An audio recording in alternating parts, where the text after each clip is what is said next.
Hi, Gary here. If the doors of perception were cleansed, everything would appear to man as it is, infinite. That's by William Blake, something I wrote about a little while ago. Finite versus infinite. Games are very finite. There's rules in those games, be they board games or games in the field of play. Infinite. Those are the players playing those games in infinite ways. So we deal with these two things in our life all the time. We can't be too finite, or we're too rule-based, too regimented, to everything, and nothing would ever be created going forward. And we can't be too infinite because it'd be completely chaotic. So there's this nice blend that takes place between these two.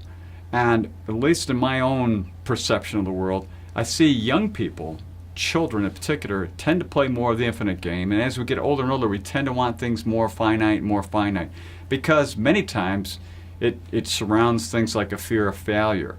We don't want to be frustrated like we have been in the past. We don't want to have things come up that surprise us and so forth. But it really is part of life. It never goes away from the time we're born to the time we die, this balance between finite and infinite. And I know I fight with it to try to keep it more towards the infinite side, because I just want to go towards just knowing how everything's going to be every day and make it that way, and don't change stuff on me.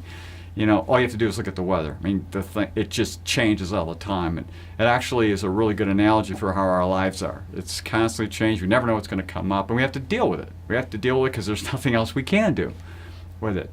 But that line for you and me, wherever that ends up being, between the finite and infinite, and we've watched, scores of scientists and creators and inventors deal with this over time, and we are happy they do that. We're happy that they're playing an infinite game, because it gives us new technology, new ways, new medicines, new everything to make our lives better.